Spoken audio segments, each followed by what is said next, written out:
నమస్కారం friends. So నేను పెట్టిన టైటిల్ ప్రకారం ఇది బీజేపీ కానీ బీఆర్ఎస్ కానీ లేదంటే కేటీఆర్ మన రాష్ట్రంలో అయితే ఇప్పుడు బీఆర్ఎస్ తరఫున ఇక కేసీఆర్ గారు అంటే ఇక బహిరంగ సభలలో ఏదో ఇంత తాగి లవంగం వేసుకున్న రూడు తప్ప ఇక ఆయన రెస్ట్ చేసే పొజిషన్లో ఉన్నాడు కేసీఆర్ గారు. సో కాబట్టి కేటీఆర్ గారు అదేవిధంగా ఇది కిషన్ రెడ్డి గారు ఓకే ఇవాళ ఎట్లా రైతులకి ఇది కాంగ్రెస్ ని వచ్చి 3 నుంచి 4 నెలలు అయింది అంతే కదా. కాంగ్రెస్ ఎప్పుడు వచ్చింది? డిసెంబర్ 9, జనవరి, ఫిబ్రవరి 9, మార్చి 9, ఏప్రిల్ 9, 4 నెలలు అయింది. 4 నెలల ఈ గత 1 నెల నుంచి ఎన్నికలు ఈలోనే నడుస్తున్నది. ఫస్ట్ 1-2 మంత్స్ ప్రభుత్వం ఏర్పాటు చేసి ఆ శాఖల మంత్రులను ఏర్పాటు చేసి ఆ శాఖల మీద అవగాహన తెచ్చుకోవడానికే ఫస్ట్ 1-2 మంత్స్ పోయింది. అవునా కాదా? ఎక్కడ వారికి పరిపాలన చేసే అవకాశం ఏడిచ్చిర్రా కాంగ్రెస్ కి? వచ్చిన 4 నెలల్లో కాంగ్రెస్ కి ఒక పరిపాలన చేయడానికి అవకాశం ఏడ దొరికింది? ఇప్పుడు ఏది ఎన్నికల కోడ్ నడుస్తున్నది. ఎన్నికల కోడ్ నడుస్తున్నప్పుడు ప్రభుత్వం లేనట్టే లెక్క. అర్థమైందా? ఎందుకంటే ఏ అధికారి అయినా ఎలక్షన్ కమిషన్ చెప్పిందే వింటారు. ఆ ఎలక్షన్ కమిషన్ ని బీజేపీకి అనుకూలమైన వారిని పెట్టుకున్నాడు, అది వేరే ముచ్చట. కానీ ఇవాళ ఏ అధికారి ఎవరు నిర్ణయం తీసుకునే స్థాయిలో లేరు ఎన్నికలు కూడా అయిపోయేదాకా, అంటే జూన్ అయిపోయేదాకా. అర్థమైందా? ఇక ప్రభుత్వం ఏడుందిరా అయ్యా? ఇవాళ ప్రభుత్వం పోలీసుడు మనం చెప్తున్నాడు, ఐఏఎస్ అధికారి మనం చెప్తున్నాడు, గవర్నమెంట్ లేనట్టే లెక్క. మనం ఏం నిర్ణయం చేసినా ఎన్నికల కోడ్ను ఉల్లంఘించినాం అంటాడు. ఎలక్షన్ కమిషన్ కంప్లైంట్ చేయొచ్చు. సో అంటే ఏం చెప్తున్నా, ఈ 3 నెలలు ఎలక్షన్ కమిషన్ కంట్రోలే ఉంటుంది అందరు అధికారుల మీద, అన్నిటి మీద. నిన్న ముఖ్యమంత్రి గారు రేవంత్ రెడ్డి గారు ఇది భద్రాచలంలో సీతారాముల వారికి ఎట్లయితే కుతుబ్ షాహీలు ప్రారంభించిన సాంప్రదాయాన్ని అది కంటిన్యూ చేస్తూ వస్తున్నాం తరతరాలుగా. సో ఆ విధంగా మనం భద్రాచల రామునికి రేవంత్ రెడ్డి గారు ముత్యాలు కానుకలు పట్టు వస్త్రాలు సమర్పించే సాంప్రదాయానికి పోవద్దంటాడు ఎన్నికల కమిషన్ వాడు. అదే ఎన్నికల కమిషన్ గతంలో మన కేసీఆర్ గారిని ఓనిచ్చింది.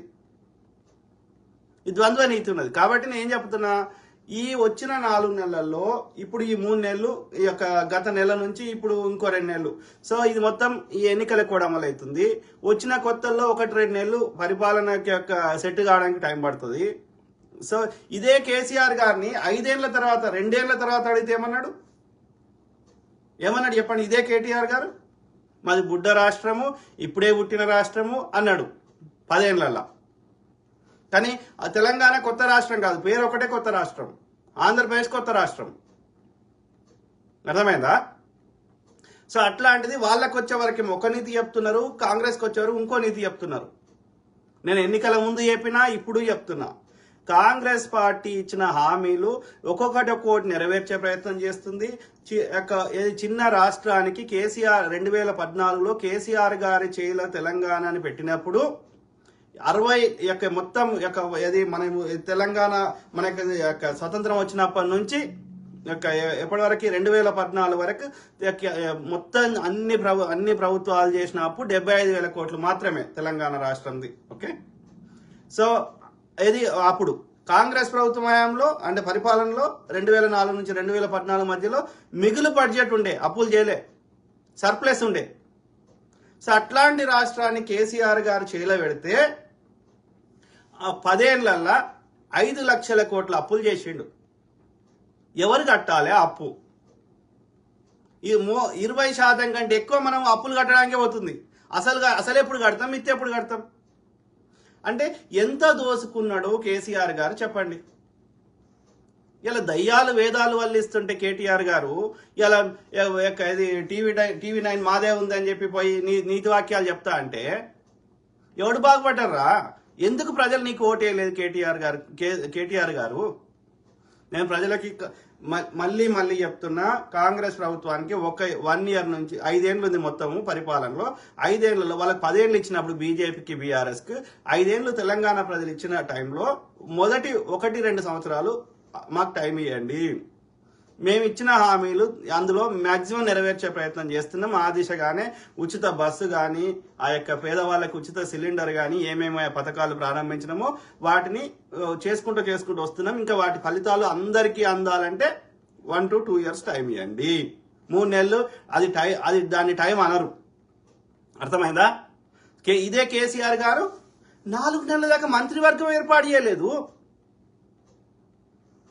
ఒక్క మహిళకి మంత్రి ఇవ్వలేదు. ఒర్రంగా తిట్టంగా 2 మహిళలకు ఇచ్చిండు. నిర్బంధము, ధర్నా చేయనీయలేదు, ధర్నా చౌక్ ఎత్తేసిండు, రైతులకి బేడీలు వేసిండు. మోడీ ఏం చేసిండు? కాంగ్రెస్ ఎన్ని కట్టిందిరా? ఎన్ని నీటిపారుదల ప్రాజెక్టులు కట్టింది? నాగార్జున సాగర్, హీరాకుడు, దామోదర్ వ్యాలీ ప్రాజెక్టు, బాక్రానంగల్, దేశం లెవెల్లో పెద్ద ప్రాజెక్టులు. మన రాష్ట్ర స్థాయిలో Nettempadu, Bhima, Koil Sagar, Sripada Yellampalli, mid Maneru, lower Maneru, Kadem Ravinarayana Reddy project కదా, ఎస్ఆర్ఎస్పి. వాడు మోడీ ఏం కట్టిండు, వీడు కేడీ ఏం కట్టిండు? కట్టిన ఒక్కటి కూలిపోతున్నది. అలా లక్షల కోట్లు దోసుకున్నావు. మళ్ళా బడ్జెట్ సంబంధం లేకుండా బయట కార్పొరేషన్ అని పెట్టి అప్పులు తెచ్చినావు. 1,00,000 కోట్లు అప్పు తెచ్చినావు. మిత్తి అసలు కలిపి 1,50,000 కోట్లు అవుతుంది. ఎవని ఈపు అని కనిపించదు అన్నట్టు, గురివింద గింజ కింద దాని కింద నల్లగా ఉన్నది దానికి కనిపించదు కదా. అట్లా కేటీఆర్ గారు ప్రజలు ఊరికే మిమ్మల్ని 2014లో ఈ పొన్నాల లక్ష్మణ్ ఆయన కాంప్రమైజ్ కావడం వల్ల మీతోటి అప్పుడు గెలిచారు. 14లో 18లో మోసం చేసి గెలిచారు. ఇదే బట్టి ఉత్తమ్ అనేట ఆయన మీతోటి కాంప్రమైజ్ అయ్యి ఆ విధంగా ఆఫ్టర్ 3 PM బూత్ ఏజెంట్లు కొనుక్కొని రజత్ కుమార్ కి పెళ్ళాయం పేరు మీద 42 ఎకరాలు ఇచ్చి ఆ విధంగా గుద్దుకొని గెలిచారు తప్ప ప్రజలు మీకు ఓటే లేదురా నాయన. అర్థమైందా? అట్లా చేసినావు. ఇక కొట్లాడి మేము కొట్లాడి ఇక మీ అరాచకాలను ఆపేటట్టు చేసి ఇట్లా మేము కష్టపడి గెలిచిన తర్వాత గెలిపించుకొని వస్తే సో ప్రజలకు మంచి చేయడానికి ప్రయత్నం చేస్తున్నాం. 1 to 2 years టైం ఇస్తాం. సో 1 to 2 years తర్వాత కాంగ్రెస్ చేయకపోతే కాంగ్రెస్ కూడా అడుగుతాం. వాడు చేయకపోతే వాడిని తీసేసి ఇంకా మీ ముగ్గురుతో కాకపోతే మేమే కొత్త పార్టీ పెట్టుకుంటాం. కానీ నాకు నమ్మకం ఉంది కాంగ్రెస్ ఈ 70 ఏళ్ల చరిత్రలో ఇలా దేశంలో ఏమైనా కట్టిందంటే కాంగ్రెస్ వాడి కట్టింది కాబట్టి, వాడి లెఫ్ట్ ఐడియాలజీ ఉంది కాబట్టి, పేద సామాన్యుల గురించి ఆలోచిస్తారు కాబట్టి, గరీబీ ఆటో పేదరిక నిర్మూలన కోసం 20 పాయింట్ ఫార్ములా తీసుకొని మొత్తం పేదరికాన్ని నిర్మూలించినటువంటిది, గుడిసెలను లేకుండా చేయడానికి ప్రయత్నం చేసినటువంటి అట్లాంటి ఎన్నో మంచి కార్యక్రమాలు చేసింది. Green revolution, white revolution, employment creation, mini రత్నాలు, నవరత్నాలు, ఐఐటీలు, ఎయిమ్స్లు, నవోదయ విద్యాలయాలు, ఒకటా రెండా? అందులో మీరు ఇచ్చిన హామీలలో నరేంద్ర మోడీ కానీ కేసీఆర్ కేడీ కానీ ఎన్ని నెరవేర్చిర్రా? అంబులెన్స్, హెలికాప్టర్ పెడతా అన్నాడు. KG to PG ఉచిత విద్య అన్నాడు. నక్సలైట్ అజెండానే మా అజెండా అన్నాడు. మొత్తం ఆర్గనైజేషన్స్ 9-10 బ్యాన్ చేసిండు కేసీఆర్ గారు. ఇక నరేంద్ర మోడీ సంవత్సరానికి 2 కోట్ల ఉద్యోగాలు ఇస్తే ఇప్పటి వరకు 20 కోట్ల ఉద్యోగాలు వచ్చేటి. కనీసం ఉన్న 30 లక్షల ఖాళీలు భర్తీ చేస్తలేడు. ఆర్మీ జవాన్లు వాళ్ళ దేశం కోసం ప్రాణాలు అర్పించే జవాన్లకి ఇవ్వాల్సిన పెన్షన్ రద్దు చేసిండు. ఎవడేం చేసిండు? మీరు రైతులకి MSP కనీస మద్దతు ధర ఇవ్వండి అంటే వాళ్ళ మీద బుల్లెట్లు గురిపించారు.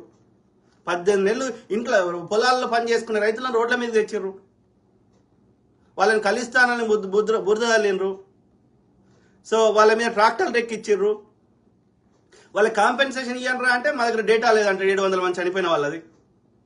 మీరిద్దరు నాశనం చేసి దేశంలో ఉన్న సంపద మొత్తం దోసుకొని ఇలా 80 కోట్ల మందిని పేదోళ్ళని చేసి మా రెక్కలు అన్ని ఇరిచేసి మాకు రేషన్ బియ్యం ఇస్తా అంటాడు, దొడ్డు బియ్యం. అవి ఎందుకు ఇస్తా అంటున్నావు? వాళ్ళ ముక్కిపోతున్నాయి.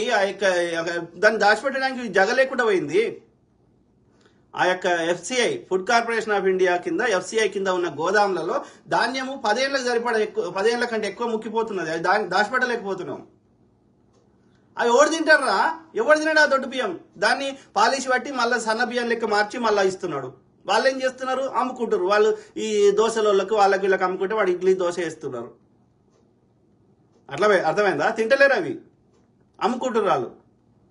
సో రేషన్ బియ్యం తినే స్థాయికి, సన్న బియ్యం వాళ్ళు కొనుక్కొని తినే స్థాయి నుంచి రేషన్ బియ్యం తినే స్థాయికి తీసుకొచ్చినామంటే అది అభివృద్ధారా? కేటీఆర్ దయ్యాలు వేదాలు వల్లించినట్టు నీతులు చెప్తున్నావు టీవీ9 స్టూడియోకి పోయి. ఏం చేసినావు? మొత్తం నాశనం చేసినవనే కదరా. అన్నిటికంటే మీ మీద అందరి అన్నిటికంటే ఎక్కువ కోపం ఏడొచ్చింది ప్రజలకి. భూములన్నీ కబ్జా పెట్టినావు. ఇలా ప్రభుత్వం చేయాల భూమి లేదు. ఇలా భూమి కావాలంటే మళ్ళీ పైసలు ఇచ్చి కొనుక్కునే పరిస్థితి తీసుకొచ్చినావు. ఉన్నోని చేసినావు, లేనని చేసినావు. అందరం సమానం చేయలేదు. నీ దగ్గర 1000 ఎకరాలు ఉంటాయి, వాళ్ళ దగ్గర కాంగ్రెస్ వాడో కమ్యూనిస్టోడో వాడు భూదాన ఉద్యమం కింద వంచిన భూములన్నీ మళ్ళీ గుంజుకున్నావు. 32 కాలంలో ఉంటే తీసేసి 3 కాలంలో చేసినావు. కొత్త పాస్బుక్లు ఇచ్చినావు. సెక్రటరీలో ఉన్న భూ దస్తావేజులు మాయం చేసినావు. భూమి మీద పడ్డావు. పంచిపెట్టిన పట్టా లేకుండా చేసి అసైన్మెంట్ ల్యాండ్స్ అన్ని గుంజుకున్నావు. ప్రభుత్వం పేరు మీద భూములు కూడా దొంగ భూ రికార్డులు క్రియేట్ చేసి ప్రభుత్వ భూమిని కూడా కొట్టేసారు. ఇలా ఒక్కొక్క బీఆర్ఎస్ ఎమ్మెల్యే గారి దగ్గర 100 ఎకరాలు 1000 కోట్లు ఎక్కడి, 100 కోట్ల నుంచి 1000 కోట్లు ఎక్కడి? అక్కడ మండింది ప్రజలకి. గ్రామీణ ప్రాంతాల్లో కూడా మీకు ఎందుకు ఓట్లు వేయలేదు బీఆర్ఎస్కి?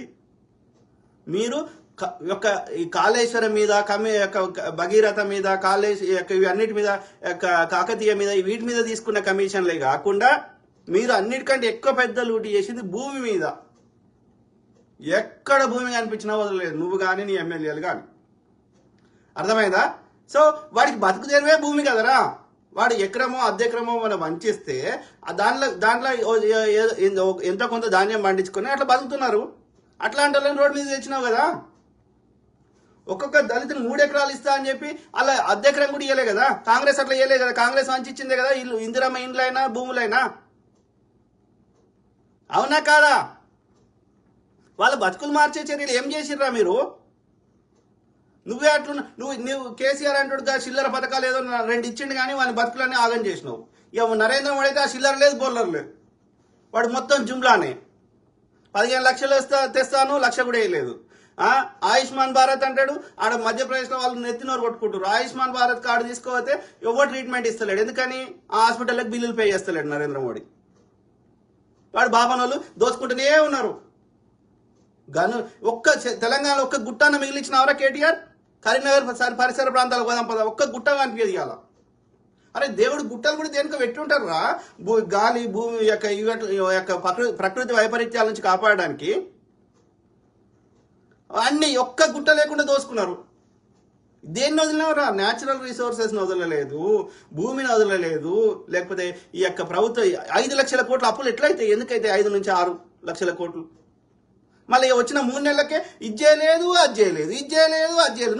నువ్వు 10 ఏళ్ళు ఇస్తే ఏం గాడి కొడుకు 3 నెలలు ఎట్లా చేస్తారా? కిషన్ రెడ్డి గారిని అడుగుతున్నా, వీడిని అడుగుతున్నా.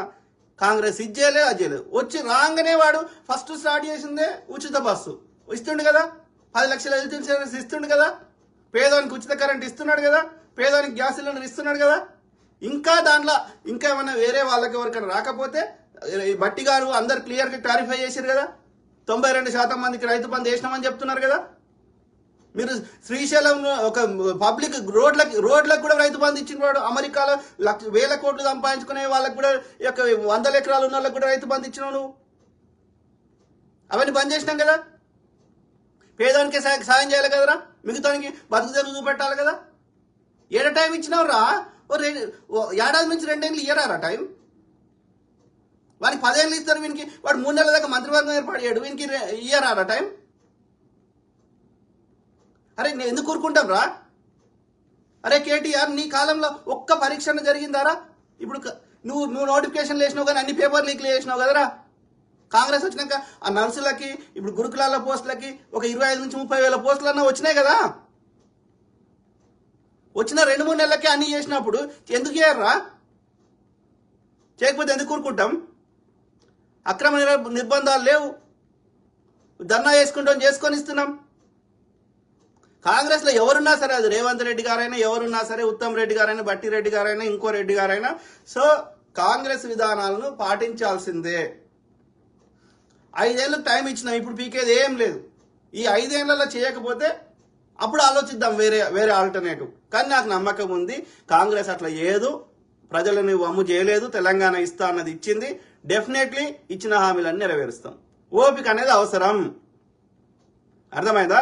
కొన్ని రూట్ ఇష్యూస్ ఉంటే వాటిని సంస్థాగతంగా మార్చాల్సిన అవసరం ఉంది. ఇప్పుడు గురుకులాల్లో ఈ పిల్లలు ఇది నాకు తెలిసి వాళ్ళకి నెలకు ఎంతనో కొంత డబ్బులు ఇచ్చేస్తే అయిపోతుంది, వాళ్ళే ఎన్నో పెట్టుకొని తినని. ఆ ప్రైవేట్ వాళ్ళని తెచ్చి క్యాంటీన్ లైఫ్ పెట్టుకొని వాళ్ళని కూడా అలో చేసేసి క్యాంటీన్లు పెట్టుకోరా, మీకు పైసలు ఇస్తాం, నెలకి ఇంత ఇస్తాం, సో మీరు విద్యార్థులు మీకు నచ్చిన ఫుడ్ కొనుక్కొని రిపీట్ అవుతుంది కదా.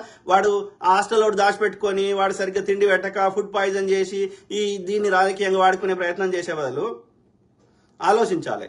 ఈ ఎడ్యుకేషన్ డిపార్ట్మెంట్లో కానీ విద్యా వైద్య విధానంలో సమూలమైన మార్పులు తీసుకురావాల్సిన అవసరం ఉంది.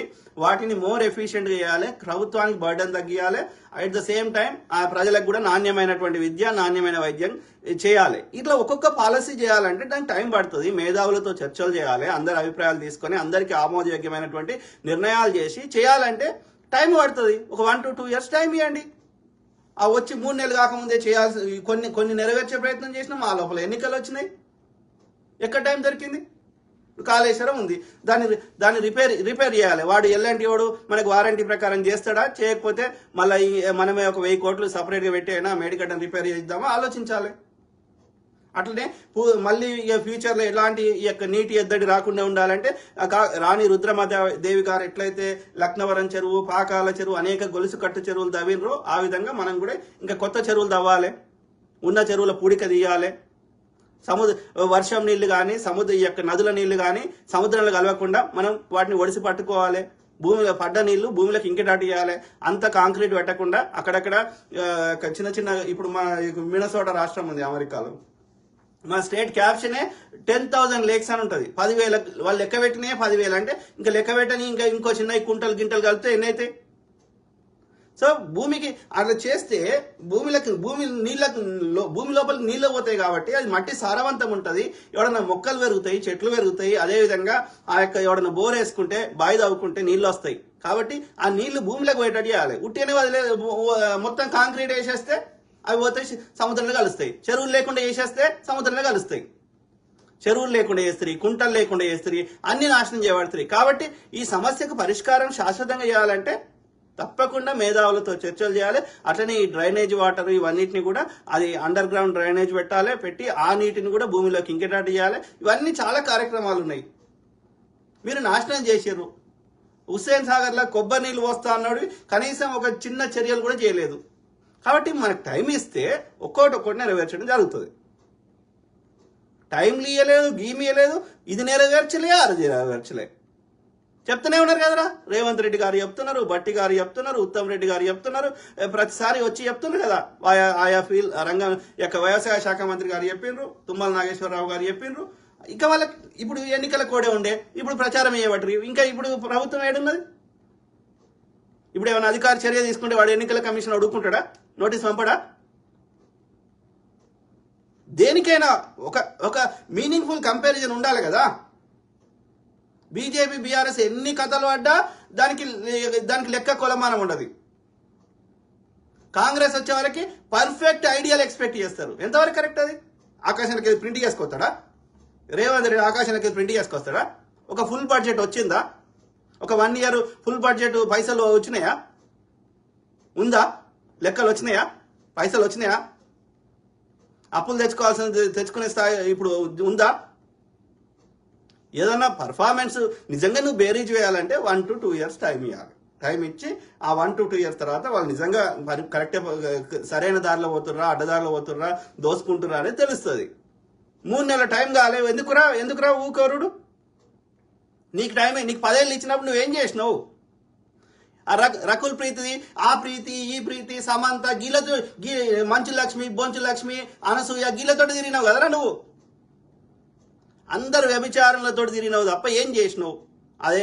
అదే మోటలు వాడు ఎవడో ఉండే కదా, వాడి పేరుతో భూ కబ్జాలు పెట్టినాడు, ఆర్టీసీ భూములు కబ్జా పెట్టినాడు ఆర్మూర్ ఎమ్మెల్యే జీవన్ రెడ్డి, శ్రీరెడ్డిలు, ఈ శృంగార దేవతల దగ్గరికే పోయినావు కదా, సంఘ సేవకురాల దగ్గరికే తిరిగినావు కదరా కేటీఆర్.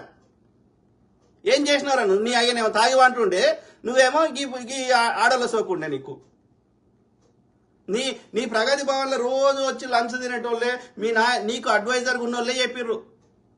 నేను ఫేక్ మాటలు చెప్తలేను. నేను ఇలా ఈ ఫోన్ ట్యాపింగ్లు అన్ని బయటపడుతున్నాయి కదా, రైట్? శ్రీరెడ్డి చెప్పింది కదా, వాడు ఏ హోటల్లో ఆర్మూర్ ఎమ్మెల్యే జీవన్ రెడ్డి ఏం చేసిండో తనతోటి అని చెప్పింది కదా దేవత. నేను అందరి దగ్గర ఇప్పుతా బట్టలు కాబట్టి రోడ్డు మీద వచ్చి ఇప్పితే ఏమైంది అంటుంది శ్రీరెడ్డి. అందుకే వచ్చి చెప్పింది కదా మూవీ ఆర్ట్ అసోసియేషన్ కింద. ఇంటర్వ్యూలోకి పోతుంది, నన్ను చూస్తే నీకు లేస్తుందారా అని అడుగుతుంది. దాన్ని ఇంటర్వ్యూ ఎందుకు చేసేది? అది ఎందుకు పనికిరాదనే, అది ఎందుకు పనికిరాందే గా పనులు చేస్తారు. మంచి వాళ్ళు అయితే ఏదైనా కంప్యూటర్ పని చేసుకుంటారు, సాఫ్ట్వేర్ ఇంజనీర్ అవుతారు, డాక్టర్ అవుతారు. ఆడవాళ్ళకి తెలివి పెట్టిండు కదా దేవుడు. ఆడలు కూడా ఇంజనీర్ అవుతారు కదా, ఆడలు కూడా పైలట్ అవుతారు కదా, ఆడలు కూడా ఆర్మీ అవుతారు కదా. ఇవన్నీ శాతగానే శ్రీరెడ్డి అనే దేవత నా దగ్గర బ్రెయిన్ లేదు, నా దగ్గర కాలు లేవు, నాకు చేతులు లేవు. కాలు చేతులు ఉంటేనే మొద్దు పని చేస్తుండే, ఇక లేబర్ పని చేసుకుంటుండే. బ్రెయిన్ ఉంటేనేమో డాక్టరో ఇంజనీరో పాలిటీషియన్ ఏదో అవుతుంది. కాలు లేవు, చేతులు లేవు, దానికి బ్రెయిన్ లేదు. ఇక ఏం పడింది దాని దగ్గర? దాని కొవ్వును చూసి నాకు లేస్తుందా లేస్తలేదా అని అడుగుతుంది అది. అంతే కదా. సో ఇట్లాంటి ముండల దగ్గర అంతా ఎవడు పోయినరా? నువ్వు కాదురా కేటీఆర్. ఇంట్లో పెళ్ళాం ఉండంగా నీ పెళ్ళాం పక్కుని ఏడన్నా అటు ఇటు చూస్తేనే నువ్వు తట్టుకోలేవు కేటీఆర్. అట్లాంటి దొంగ నా కొడుకు నువ్వు ఏ స్త్రీనని వదిలినావరా? దానికి మొగులు లేరా? దానికి ఎందుకు సిగ్గులేదు? మరి ఆ ముండలు ఎందుకు వచ్చిర్రు? నువ్వు చెయ్యని దరిద్రం లేదు, నాశనం చేసి పెట్టినావు రాష్ట్రాన్ని. ఇక నీకేమారవుతుందిరా కేటీఆర్? మీ నాయన ముఖ్యమంత్రి అయితే కేసీఆర్ గారు ముఖ్యమంత్రి అనే పేరు వాడుకోవడం తప్ప నీకు ఏ విషయం మీద అవగాహన ఉంది? ఏమారవుతుంది? మా కుక్క కూడా మాట్లాడుతుంది ఇంగ్లీష్లో, బాగుంటుంది, అర్థమైందా? సో కాబట్టి ఇంగ్లీష్ కాదు కావాల్సింది, నీకు ప్రజల మీద ప్రేమ ఉందా లేదా అనేది చూస్తాం. అర్థమైందా? నీకు లేదు, నీకు అవకాశం ఇచ్చినప్పుడు దాన్ని దుర్వినియోగం చేసినావు, నిర్బంధం చేసినావు. ఇలా ఇదే కె కేశవరావు గారికి మేమేం తక్కువ చేసినాం వెళ్ళిపోయిండు అని సన్నాయి నొక్కులు నొక్కుతున్నావు కదా. మరి కాంగ్రెస్ నుంచి వెళ్ళిపోయి బీఆర్ఎస్లోకి పోయినప్పుడు కూడా మేము కూడా అట్లే ఫీల్ అయినాం. ఇదే కె కేశవరావు గారికి కాంగ్రెస్ ఏం చేసింది? సిడబ్ల్యూసి మెంబర్ చేసింది, 4 రాష్ట్రాలకు పరిశీలకుని చేసింది.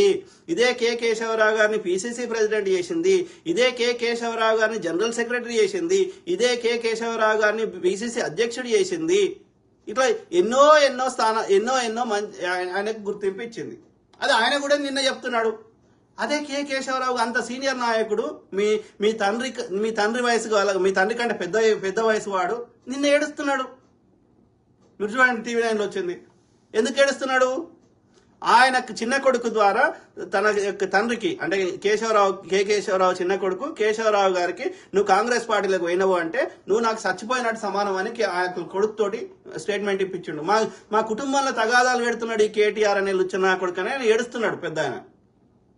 మరి కాంగ్రెస్ నుంచి నీకు 88 సీట్లు అడ్డదారులు గెలుచుకున్నాక కూడా 12 మంది గెలిచిన కాంగ్రెస్ ని తీసుకొని 12 మందిని కాంగ్రెస్ లెక్కలు తీసుకొని ఎంఐఎంని 7 సీట్లున్న ఎంఐఎంను ప్రతిపక్షం చేసినావు.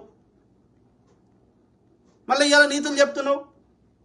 మాకు రాజ్యాంగంలో ఇది ఒకటి చట్టం ఉంది, ఇది ఒకటి ఉంది కాబట్టి 2/3 ఒక పార్టీ మీద గెలిచినాక ఆ పార్టీ వద్దనే ఈ పార్టీకి ఓటేసినాక ఆ పార్టీలకి ఈ పార్టీకి వస్తా అంటే ఎందుకు తీసుకుంటే ఆ లోపం ఉంటే దాని లోపాన్ని ఆ యొక్క ఆర్టికల్ అప్పుడు పెడతా అన్నాడు రాజీవ్ గాంధీ గారు. ఈ ఆయారాం గయారాం కల్చర్ వద్దురా అని చెప్పి రాజీవ్ గాంధీ గారు తెచ్చిర్రు ఆ చట్టం. ఏది ఫిరాయింపుల నిరోధక చట్టం తెస్తే అద్వానీ అనే చెత్తనా కొడుకు అలా 2/3 పోతా అంటే కలుపుకోవచ్చు అని అది పెట్టనీయలేదు. రేపు కాంగ్రెస్ వస్తే ఒక పార్టీ మీద గెలిచిన వాడు 5 ఏళ్ల దాకా పోకూడదు. 5 ఏళ్ల తర్వాత నువ్వు ఏమన్నా విక్కో, గంతే. అది ఆ చట్టం తీసుకొచ్చినే చెల్లుతుంది, లేకపోతే ఇది వర్కౌట్ కాదు. 5 ఏళ్ల దాకా వాడు పార్టీ మారకూడదు. ప్రజలు ఎన్నుకున్న దానికి అర్థమే లేదు అట్లయితే, అర్థమైందా? సో అది ప్లస్ రెండోది, వాళ్ళకి నచ్చిన బిల్లు మీద బిల్లులో కరెక్టా తప్ప అనేది వాళ్ళకి ఇష్టం ఉన్నట్టు ఈ విప్పు అనేది కాకుండా వాళ్ళకి నచ్చినట్టు వేసుకునే అవకాశాన్ని కల్పించాలి. అందుకే అంటున్నా, ప్రతి దాంట్లో అది 70 ఏళ్ల కింద పెట్టిన రాజ్యాంగంలో అప్పుడు గింత దేడుషారు ఉంటారు, గింత అబ్యూజ్ చేస్తారు అనుకోలేదు కాబట్టి అప్పుడు మేధావులు వాళ్ళు రాజ్యాంగం రాశారు. అందులో కొన్ని ఇప్పుడు 70 ఏళ్ల తర్వాత కొన్నిట్లలో అబ్యూజ్ ఎక్కువ చేస్తున్నారు కాబట్టి, వాటిని దుర్వినియోగం చేస్తున్నారు కాబట్టి ఆ లోపాలను సరిదిద్దాలంటే దానికి కొత్తగా అమెండ్మెంట్ తీసుకురావాలి, కొన్ని కొత్త అమెండ్మెంట్స్ తీసుకురావాలి. మూల సూత్రాలు మౌలిక సూత్రాలు మారవు, సౌభ్రాతృత్వము ఇట్లాంటివన్నీ, కానీ అందులో కొన్ని అమెండ్మెంట్స్ తీసుకురావాలి. కేంద్రంలో కాంగ్రెస్ వస్తే అవన్నీ చేయడం జరుగుతుంది. రాష్ట్రంలో కాంగ్రెస్ ప్రభుత్వం వచ్చింది కానీ ఇంకా అసలు పరిపాలన స్టార్ట్ కాలేదు కాబట్టి 1 to 2 years టైం ఇద్దాం. ఆ తర్వాత కూడా మనకు అంత అనుకూలంగా మనకు సరిగ్గా ఆ చెప్పిన హామీలలో ఒక 50% 60% కూడా నెరవేర్చే దిశగా ప్రయత్నం చేయకపోతే తప్పకుండా కొట్లాడదాం. ఈ 5 ఏళ్లలో కొట్లాడినా మనకి ఏమి ఫలితం రాకపోతే, మనం ఆశించిన స్థాయిలో ఒక ఇచ్చిన మొత్తం వాళ్ళు ఇచ్చిన హామీలలో ఒక 60-70% నెరవేర్చకపోతే తప్పకుండా మనమే కొత్త పార్టీ పెట్టుకుందాం. కానీ నాకు నమ్మకం ఉంది, కాంగ్రెస్ పార్టీ చరిత్రలో ఇప్పటి వరకు అట్లా అట్లా ప్రజల భావోద్వేగాలతో ఆడుకోలేదు.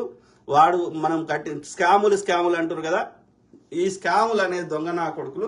నువ్వు స్కాములు చేయకుండా వానికంటే మంచి చేయాలి కదా. మరి ఏదైనా ప్రాజెక్ట్ కడితే 10 రూపాయలు 20 రూపాయలు తిన్నారు అనుకుందాం ముచ్చట కోసం. సో ఆ 10-20 రూపాయలు స్కాములు అంటున్నావు, కానీ నువ్వు మరి ఒక్క స్కామ్ చేస్తలేనప్పుడు వానికంటే ఎక్కువ కట్టాలి కదా. కాబట్టి నేనేమంటున్నా, ఈ స్కాములు ఈ లొల్లి వద్దు. కాబట్టి 10-20 రూపాయలు ఏ ప్రభుత్వం వచ్చినా దాన్ని చట్టబద్ధత చేసేస్తే పీడవుతుంది. ఆ 10-20 రూపాయల కంటే ఎక్కువ తింటే అది నేరం అవుతుంది. అర్థమైందా? సో నువ్వు అన్ని స్కాములని వాని మీద బురద వెళ్తున్నావు అంటే వాడు అన్ని మంచి పనులు చేసే ప్రయత్నం చేసిండని అర్థం. మరి నువ్వు నీ మీడియాని చేయలేట్టుకుని పొద్దుగాలేసి వాని మీద స్కాములు అంటున్నావు, కానీ నువ్వేం చేసినావో చెప్పొచ్చు కదా. 10 ఏళ్ళు తక్కువ టైం కాదు కదా 2 టర్మ్స్ అంటే. కేసీఆర్ గారు ఏం చేశారు, మోడీ గారు ఏం చేశారు? అప్పులు చేసిర్రు, దోసుకున్నారు తప్ప ఏమైనా ఏం కట్టిర్రో చెప్పండి. రైతులకు కానీ ఏ సామాజిక వర్గానికి కానీ నిరుద్యోగులకు కానీ చెప్పండి. ఎవ్వరికి ఏం చేసింది లేదు. ఎస్, కాంగ్రెస్ చెప్పింది మహిళలకి 2500 వేస్తా అన్నది, వేస్తుంది, తప్పకుండా వేస్తుంది. పేద మహిళలకి, ఒంటరి మహిళలకి, అట్లనే వృద్ధులకి ఇంకా ఇవ్వాల్సిన ఏమైనా ఉంటే ఇస్తుంది. ఏమేమి హామీలు ఉన్నాయో ఒక్కొక్కటి నెరవేర్చడం జరుగుతుంది. ఒక ఫుల్ బడ్జెట్ రాని ఒక 1 to 2 yearsలో ఇచ్చిన హామీలు అన్నీ నెరవేరుస్తాం. 3 నెలలు చాలా తక్కువ టైం. ఓకే, అర్థమైందా? సో ఆ క్రమంలో నేను చెప్తున్నా, ఇక రేవంత్ రెడ్డి గారి మీద మనం ఆ క్యాండిడేట్లను ఆయన బీజేపీ ఇన్ఫ్లుయెన్స్ చేసిండా, మరి ఏ కారణం చేతనో లేకపోతే పైసలు అవసరం ఉండి పార్టీకి ఫండింగ్ కావాలని చెప్పి పైసలు ఇచ్చే శక్తి ఉన్న వాళ్ళకి ఇచ్చిండా, ఏ కారణం ఏదైనా సరే నేనేమంటున్నా అంటే, మన కేంద్రంలో ఈ యొక్క బీజేపీ 10 ఏళ్ల యొక్క దుష్ట పరిపాలన, మోడీని ముందట పెట్టి ఆర్యబ్రాహ్మణులు ఆ దుష్ట శక్తులు పరిపాలించినటువంటి దేశాన్ని మళ్ళీ ఒక 80 ఏళ్ళ 100 ఏళ్ళ వెనుకకు తీసుకుపోయినటువంటి దీన్ని ఆపాలంటే అన్ని ప్రజాస్వామిక సంస్థలు వ్యవస్థలు ఆ యొక్క ఇండిపెండెంట్ గా పనిచేయాలంటే అక్కడ బీజేపీ దిగిపోవాలి. కాబట్టి నేను ప్రజలకు ఏమని రిక్వెస్ట్ చేస్తున్నా, కాంగ్రెస్ బొమ్మ మీద ఎవరిని ఉమ్మని చెక్క నిలబెట్టినా సరే, ఓకే, మన కేంద్రంలో బీజేపీని దింపితేనే మన కేంద్రం నుంచి రావాల్సిన మన వాటాలు మూటాలు వస్తాయి. అట్లనే ప్రజాస్వామ్యం పరిడవిల్లుతుంది, అట్లనే ఈ దోపిడీ ఆగుతుంది. అర్థమైందా? ఇవాళ కేంద్రం నుంచే మన రాష్ట్రంలో ఎన్నో యొక్క సంస్థలు వచ్చినాయి, ఎన్నో నీటి పారుదల ప్రాజెక్టులు వచ్చినాయి, ఎన్నో విద్యా సంస్థలు వచ్చినాయి. అవన్నీ ఇప్పుడు ఒక్కటి కూడా రాలే కేంద్రంలో ఈ బీజేపీ పాలనలో. ఆ ఇచ్చిన హామీలు కూడా నెరవేర్చలే, మనకు నెరవేర్చలే. విభజన హామీలు మన యొక్క సోదర రాష్ట్రమైన ఆంధ్రప్రదేశ్ కూడా నెరవేర్చలే. కాబట్టి బీజేపీ పోవాలంటే కాంగ్రెస్ బొమ్మ మీద నిలబెట్టిన ఉమ్మని జక్కన్నైనా గెలిపించండి. మీ కాలు మొక్క ఇండియాలో ఉంటే ఇంటికి తిరిగి కాలు మొక్కటని. ఓకే, ఎందుకంటే మనము పెద్ద బిగ్ కాజ్ ఆలోచించాలి. ఈ 500 రూపాయలు తెల్లారి ఒక 1-2 రోజులలో వాడి ఎన్నికల ముందు ఇచ్చే 500,000 రూపాయలు అది ఊరు లేవదు, పీరు లేవదు. ఒక వారం రోజులు కూడా మనకి ఏం ఖర్చులకు వెళ్ళాయి. కాబట్టి మన పిల్లల భవిష్యత్తుని తాకట్టు పెడతా, మన భవిష్యత్తును తాకట్టు పెడతా, మనకి దరిద్రమైన రేషన్ దొడ్డు బియ్యం తిని బతికే స్థాయికి బతికే బదులు 500 కోసం ఆలోచించకండి ప్లీజ్. కాంగ్రెస్ బొమ్మ మీద నిలబెట్టిన అందరినీ ఇప్పుడు 16 ఒకటంటే ఎంఐఎం అది పోని కానీ, సో అది అక్కడ ఓల్డ్ సిటీలో ముస్లిమ్స్ ఎక్కువ ఉంటారు. అక్కడ ఎంఐఎం ఎప్పటి నుంచో చాలా ఏళ్ళ నుంచి అక్కడ ఉన్నది, అదే గెలిచే అవకాశం ఉంది. కాబట్టి సో ఎంఐఎంతో ఒక సీటు తీసేస్తే మిగిలిన 16 సీట్లలో కాంగ్రెస్ బొమ్మ మీద ఎవరిని బలమైన అభ్యర్థి కానీ బలహీన అభ్యర్థి కానీ దయచేసి గెలిపించండి. ఇక్కడ గెలిపించిన సీట్లు ఆంధ్రప్రదేశ్ ప్రజలకు కూడా అదే చెప్తున్నా. అక్కడ ఏది వైసీపీ వాళ్ళు ఏమంటున్నారు, మాకు ఎన్ని ఎంపీ సీట్లు వచ్చినా అది బీజేపీకే మద్దతు ఇస్తామని వైసీపీ వాడు అంటుండు. ఇక టీడీపీ వాడు అయితే ఏకంగా పొత్తే పెట్టుకున్నాడు. అంటే అక్కడ ఆంధ్రప్రదేశ్లో వైసీపీ వాళ్ళు టీడీపీ వాళ్ళు జనసేన వాళ్ళు బీజేపీ ఎలాంటి లబ్ధి చేకూర్చకున్నా ఆంధ్రప్రదేశ్కి బీజేపీతో సంకనాకుతున్నారు. కాబట్టి ఆంధ్రప్రదేశ్లో కూడా మీరు 1 గెలిపించినా 2 గెలిపించినా 10 గెలిపించినా కాంగ్రెస్ని అది కేంద్రంలో మనకి కాంగ్రెస్ ప్రభుత్వం రావడానికి సహకారం అవుతుంది. రాహుల్ గాంధీ గారు క్లియర్గా చెప్పిండ్రు, ఏది కేంద్రంలో కాంగ్రెస్ ప్రభుత్వం వస్తే ఫస్ట్ మీకు ప్రత్యేక హోదా ఇవ్వడం జరుగుతుంది. ఇంకా మీ పోలవరానికి జాతీయ ప్రాజెక్ట్ కింద మీకు రావాల్సిన నిధులు ఇవ్వడం జరుగుతుంది. బీజేపీ వాడు ఈ బాపనోడు ఎవ్వరికేమి ఇవ్వడు. వానికి తెలిసింది దోసుకోవడం తప్ప. కాబట్టి ఆంధ్రప్రదేశ్, నేను తెలంగాణలో వచ్చి బతుకుతున్న ఆంధ్రాల గురించి మాట్లాడతలే, ఆంధ్రప్రదేశ్లో బతుకుతున్న అక్కడ ఉన్నటువంటి లోకల్లో ఉన్నటువంటి వాళ్ళ గురించే మాట్లాడుతున్నాను. ఎందుకంటే తెలంగాణలో వచ్చి బతుకుతున్న ఈ సెటిలర్స్ కొంతమంది వాళ్ళ స్వార్థమే చూసుకుంటారు తప్ప ఆంధ్రప్రదేశ్లో ఏమవుతుంది అనేది వాళ్ళకి అనవసరం. కాబట్టి వాడు తెలంగాణను ఉద్దేశం పెట్టుకొని తెలంగాణ సెటిల్ అయిన ఆంధ్రాలో మాట్లాడతారు. వాళ్ళు ఆంధ్రాలో ఉన్న ఆంధ్ర ప్రజల గురించి ఆలోచించారు. కాబట్టి ఆంధ్రప్రదేశ్లో ఉన్న ఆంధ్ర ప్రజలకే నేను చెప్తున్నా, ఆంధ్రప్రదేశ్లో మీరు కాంగ్రెస్ని ఎన్ని గెలిపించినా అవి కేంద్రంలో కాంగ్రెస్ వస్తే మీకు ఇవ్వాల్సిన హామీలు నెరవేర్చడం జరుగుతుంది. మాకు మీ మీద ఎలాంటి శత్రుత్వం లేదు. స్వతంత్రం వచ్చినప్పుడు 14 రాష్ట్రాలు ఉండి 29 అయినాయి, రేపు 70 కూడా కావచ్చు. కాబట్టి అన్ని చిన్న రాష్ట్రాలు ఉంటే ఏం కాదు, అన్ని మంచిగా పరిపాలన జరుగుతుంది. ఇప్పుడు యూపీ ఉన్నది, పెద్ద రాష్ట్రం ఉంది, దాన్ని 4 రాష్ట్రాలు చేస్తే అన్ని ప్రాంతాలు బాగుపడతాయి. అర్థమైందా?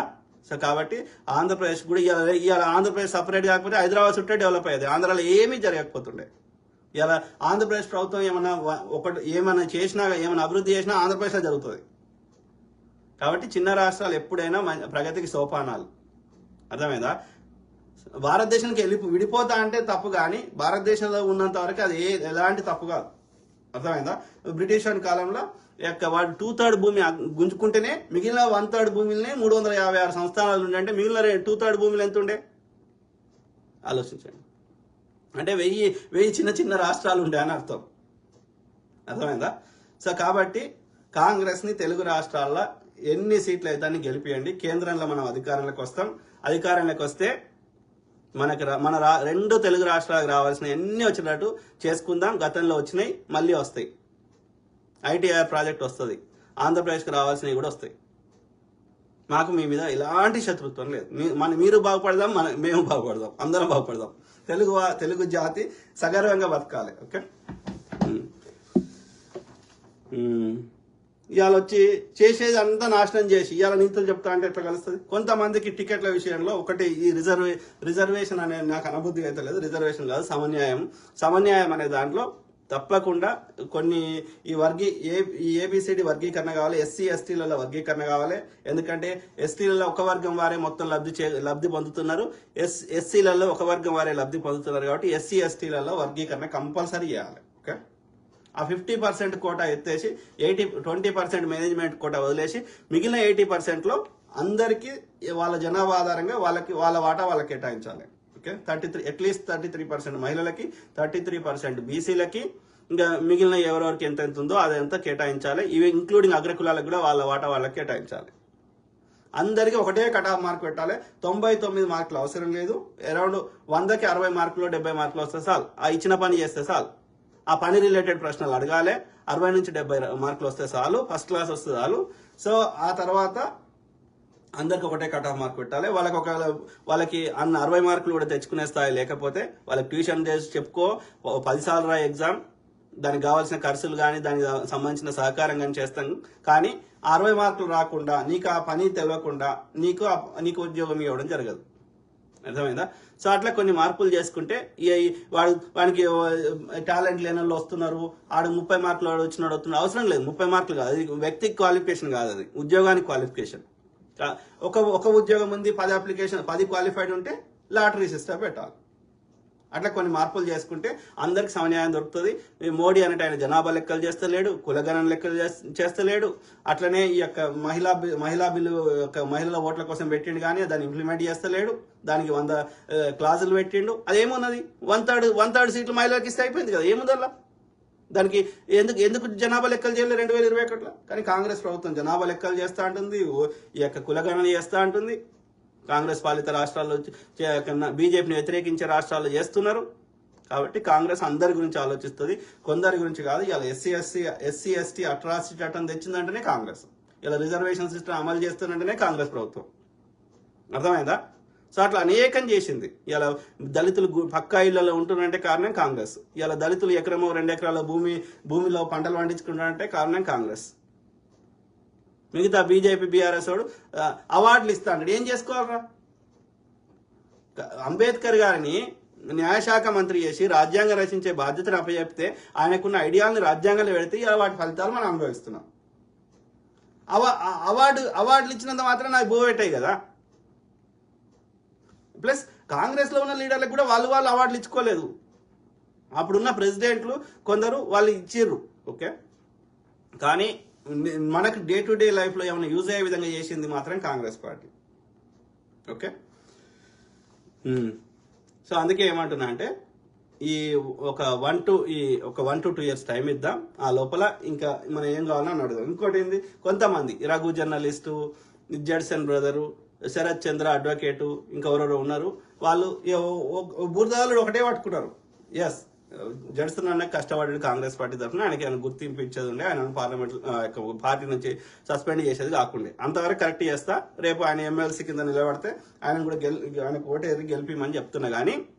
కానీ ఇక కంటిన్యూస్ గా కాంగ్రెస్ మీద బురదాలుతాడు. ఇప్పుడు ఎన్నికలకు కూడా అమలు ఉంది, కాంగ్రెస్ వాడు ఏం చేస్తారా చెప్పండి కదా.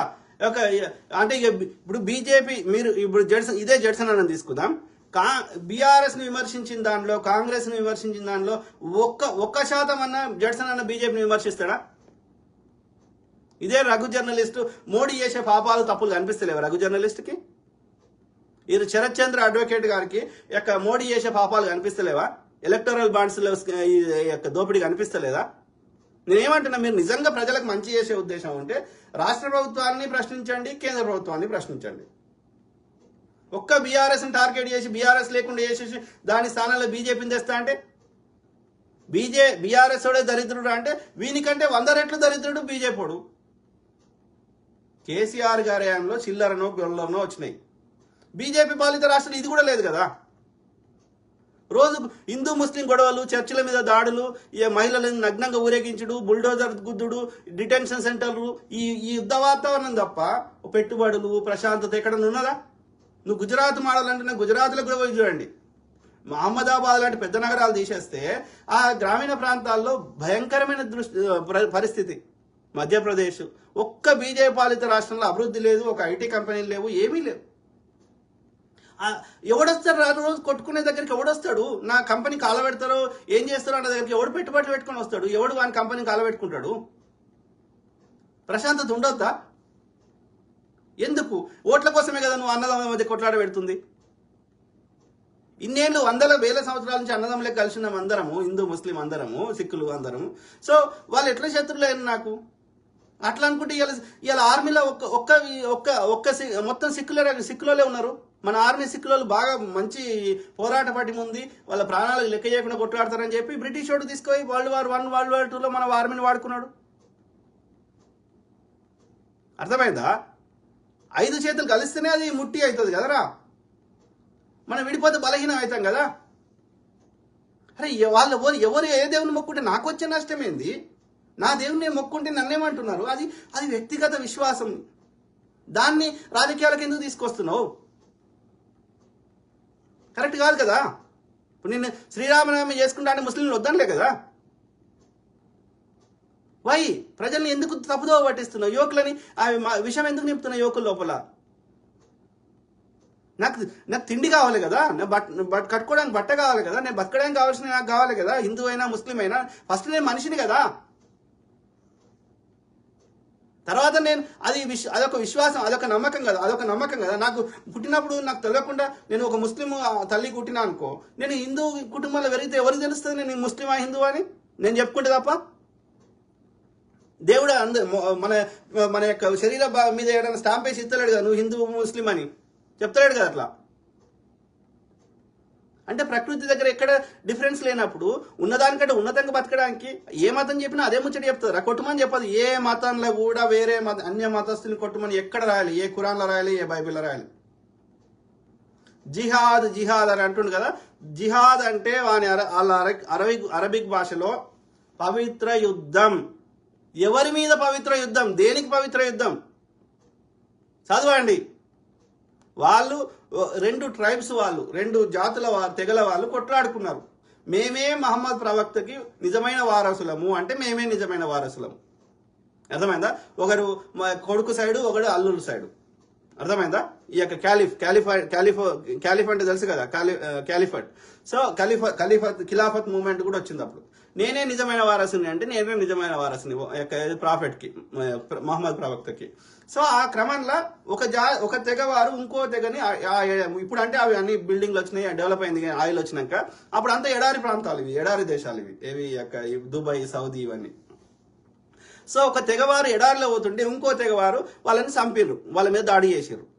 ఇక ఎన్నిసార్లు దాడి చేసి ఎన్నిసార్లు ఇట్లా దెబ్బలు పడతామని చెప్పి ఒక తెగవారు ఒక తెగ నాయకుడు ఏమన్నాడంటే, ఇక నుంచి మన ఎవరినైనా చంపితే ఆ తెగవారిని తిరిగి కొడదాము, ఆత్మరక్షణ కోసం మనం తిరిగి దెబ్బ కొడదాం, మనని కొట్టినోడిని మనం చంపినోడిని ఇక చూసుకుంటా కూర్చోవద్దు, మనం కొట్టినోడిని మళ్ళా కొడదామని చెప్పిండు. దాని పేరే పవిత్ర యుద్ధం. జిహాద్ అంటే గది. అన్య మతస్థులని కొట్టుమని ఎక్కడా రాయలేదు. తమ ఆత్మరక్షణకు భారత్ అయినా అదే చెప్తుంది, మేము న్యూక్లియర్ వెపన్ తయారు చేసినాం, లేకపోతే మేము ఏ దేశం మీద దాడి చేయము, కానీ మా దేశం మీద ఎవడైనా దాడి చేస్తే మేము చూస్తూ ఊరుకోము, మళ్ళీ తిరిగి కొడతాము, ఆత్మరక్షణ కోసం. Defence mechanism. We don't go for offensive mechanism, we go with the defensive mechanism. ఆత్మరక్షణ కోసమే నేను ఆయుధం వాడతా, దాన్నే పవిత్ర యుద్ధం అన్నారు. కానీ అన్య మతస్థులను కొట్టుమని ఏ పవిత్ర గ్రంథంలో ఏ మత గ్రంథంలో రాయలేదు. అట్లా ఎవడన్నా ఏ ముస్లిం సంబంధించిన వ్యక్తి అయినా చెప్తే వాడు కూడా బీజేపీ, ఆర్ఎస్ఎస్ లాంటి మూర్ఖుడే, మతాన్ని తన అడ్వాంటేజ్కి వాడుకునే ప్రయత్నం చేస్తున్నాడు. అట్లాంటి మూర్ఖులను కూడా సహించవద్దు. అందుకే నేనేమంటున్నా, కులం మతం పేరు మీద ప్రజా సమస్యలు కాకుండా కులం మతం పేరు మీద అన్నదమ్ముల మధ్యలో కొట్లాట పెట్టే విధంగా, హింసను రెచ్చగొట్టే విధంగా, అన్నదమ్ముల మధ్యలో విభేదాలు సృష్టించే విధంగా ఎవరు మాట్లాడినా వాళ్ళని పాత చెప్పు తీసుకొని కొట్టు. అర్థమైందా? అప్పుడే భారతదేశం బాగుపడుతుంది. ఇవాళ అమెరికాలో ఈ అభివృద్ధి అయిన ఏ దేశమన్నా తీసుకోండి, అన్ని దేశాలకు వీసాలు ఇచ్చి అనేక కులాల వారు, అనేక మతాల వారు, అనేక రంగుల వారు, అనేక భాషల వారు ప్రశాంతంగా, ఈ ఇంగ్లీష్ రాకపోయినా మెక్సికన్ వారు, స్పానిష్ వారు, చైనీస్ వారు, ఆఫ్రికాకు సంబంధించిన వారు, నల్లతోలు ఉన్న వాళ్ళు, తెల్లతోలు ఉన్నోళ్ళు, ఇక రకరకాల రంగుల వాళ్ళు, ఇంతమంది ప్రశాంతంగా అమెరికాలో ఒకటే చట్టాన్ని పాటిస్తూ బతికినప్పుడు భారతదేశంలో ఉన్న 3-4 ప్రధాన మతాలకు ఎందుకు కొట్లాట వస్తుంది?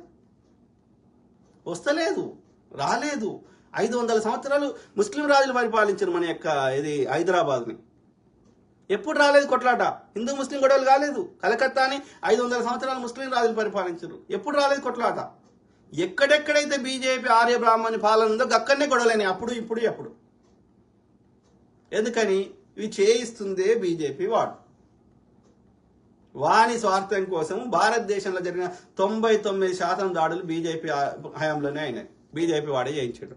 ఆ 1-2% కూడా పాకిస్తాన్ తోటి బీజేపీ వాడే చేయించిండని నా అనుమానం. ఎందుకంటే ఇదే వాజ్పేయి గారు సంజౌతా ట్రైన్ అని పట్టుకొని ముషరఫ్తో కలవడానికి పోయిండు. పోయి వచ్చినాక వారం రోజులకే కార్గిల్ యుద్ధం అయింది. అర్థమైందా? పిల్వని పేరంటానికి పోయినట్టు నవాజ్ షరీఫ్ దగ్గరికి పోయి భోజనం చేసేది వచ్చిండు ఇదే యొక్క నరేంద్ర మోడీ. కాంగ్రెస్ ఏనాడు అట్లా చేయలేదు. 2 దిక్కుల శత్రువు ఎందుకని చెప్పి ఇవాళ బంగ్లాదేశ్ మన యుద్ధానికి పోయి పాకిస్తాన్ ఓడించి బంగ్లాదేశ్ ప్రజలను రక్షించి ప్రపంచ పటంలో కొత్త దేశాన్ని ఏర్పాటు చేసింది కాంగ్రెస్ పార్టీ. ఇదే బీజేపీ హయాంలో పార్లమెంట్ మీద అఫ్జల్ గురు దాడి చేస్తే ఇన్వెస్టిగేషన్ చేసి ఆ విధంగా ఆ దాడికి మూలకారకుడైనటువంటి అఫ్జల్ గురును ఉరిదీసింది కాంగ్రెస్ పార్టీ. ఇదే దిల్సుఖ్నగర్లో దాడులు చేస్తే ఇన్వెస్టిగేషన్ చేసి నేషనల్ ఇన్వెస్టిగేషన్ ఏజెన్సీ NIAని స్థాపించి ఆ యొక్క ఇన్వెస్టిగేషన్ చేసి అందులో దోషిగా ఉన్నటువంటి భక్తులు అంటే ఆయన్ని నేపాల్లో నుంచి పారిపోతుంటే పట్టుకొచ్చి లోపల వారేసింది కాంగ్రెస్ పార్టీ. ఇలా రా అండ్ అనాలిసిస్ వింగ్ మన యొక్క నిఘా విభాగాన్ని ఏర్పాటు చేసింది కాంగ్రెస్ పార్టీ. భారతదేశాన్ని మొదటి న్యూక్లియర్ వెపన్ దేశంగా చేసింది కాంగ్రెస్ పార్టీ. ఇక్కడ మతం ఎందుకు వచ్చింది? కాంగ్రెస్ అంటూ ఎక్కడ ముస్లింలకి కాంగ్రెస్ ఫేవర్ చేసిందో నాకు చెప్పండి. ముస్లిం లా బోర్డు ఉంది అంటాడు, హిందూ లా బోర్డు కూడా ఉంది. హిందువులు కూడా తమ పర్సనల్గా వాళ్ళకి నచ్చిన విధంగా పెళ్లిళ్ళు చేసుకోవడం హిందూ చట్టం కూడా ఉంది. హిందూ యాక్ట్ ఆఫ్ మ్యారేజ్ అని ఉంది.